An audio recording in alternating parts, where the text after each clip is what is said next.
আসসালামু আলাইকুম। আমি মেজর মোহাম্মদ সুলাইমান, অবসরপ্রাপ্ত। আমি একজন মুক্তিযোদ্ধা। আজকে আমি আপনাদেরকে দুটি মজার ঘটনা শোনাব, বিশেষ করে আমার যুবক ভাইদের জন্য। ভারতে আমরা যে প্রশিক্ষণ নিয়েছি সেখানকার এক মজার ঘটনা।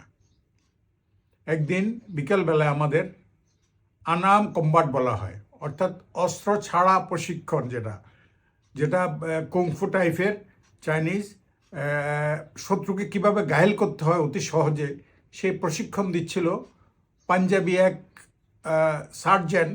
তার নাম ছিল মিস্টার চৌয়ান।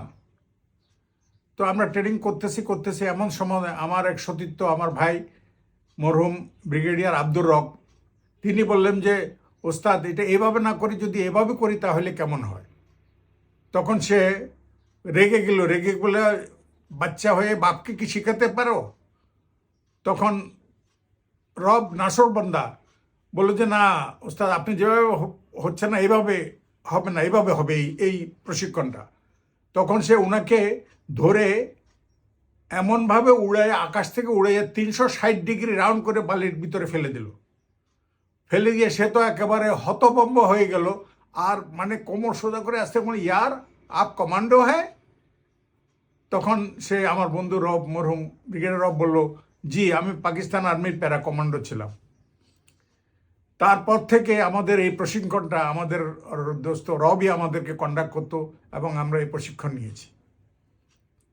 আরেকটা মজার ঘটনা, সেটা হলো অবস্টাকল কোর্স। বিভিন্ন দেশে বিভিন্ন রকমের অবস্টাকল কোর্স আছে, অর্থাৎ ড্রামের ভিতর দিয়ে, কাঁটাতারের ভিতর দিয়ে, এবং এখানে আমি বলতে চাই সেটা হলো অবস্টাকল কোর্স। এটা সাধারণত সকল আর্মিতেই থাকে এবং এটা খুব থ্রিলিং। একটা জায়গা থেকে হুইসেল বাজানোর সময় যেতে হয়, কখনো ড্রামের ভিতর দিয়ে, হামাগুড়ি দিয়ে, কখনো কাঁটাতারের ভিতর দিয়ে, কখনো গুলি চলতেছে গুলির নিচ দিয়ে যেতে হয়, আবার কখনো খাল, টার্জান সুইং করে খালের ওপারে যেতে হয়, আবার দৌড়ে একটা গাছের উপর উঠে আরেকটা অবস্টাকল পার হইতে হয়। এভাবে প্রায় 15-20টা অবস্টাকল পার হতে হয়। সময় বাধা আছে। এটা ইন্ডিয়ান আর্মির রেকর্ড হলো 21 মিনিট। 21 মিনিটে করলে এটা পাস। এখন আমরা প্রথম দিন যখন করলাম, আমরা এটা 16 মিনিটে শেষ করলাম। এটা করার পরে ইনস্ট্রাক্টররা খুব বলা বলি শুরু করলো এবং আমাদের কোর্সের যিনি কমান্ডেন্ট উনাকে জানালেন। উনি কিন্তু এটা বিশ্বাস করলেন না। ওই দিনই বিকালে আমাদেরকে আবার এটা ওনার সামনে করাতে হলো এবং তখন আমরা এটা 15 মিনিটে করে ফেললাম। এই অবস্টাকল কোর্সটা 15 মিনিটে করার পরে পুরা ইন্ডিয়ান ওই এলাকাতে যে আর্মি ছিল, এটা একটা বিরাট একটা হয়ে গেল, একটা হুড়মুড় ঘটনা এমন একটা হয়ে গেল যে এটা কি, এরা মানুষ না মেশিন। তখন লোকাল ব্রিগেড কমান্ডার ছিলেন। ভাগ্যক্রমে ওই ব্রিগেড কমান্ডারটা, ব্রিগেডিয়ার নামটা এই মধ্যে আমি ভুলে গেছি, বাঙালি। তারপরে ব্রিগেড কমান্ডার বলল, আই ডোন্ট বিলিভ ইট, এবং পরের দিন আমাদেরকে আবার করতে বলা হলো এবং আমরা 14 মিনিটে এটা শেষ করলাম।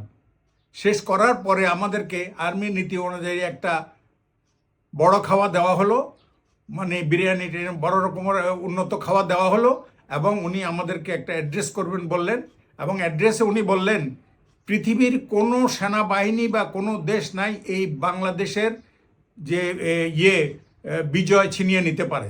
এই দেশের এই ছেলেগুলো এই যেভাবে আসে, এভাবে যদি কাজ করে, অদূর ভবিষ্যৎ খুব শিগগিরই বাংলাদেশ স্বাধীন হয়ে যাবে।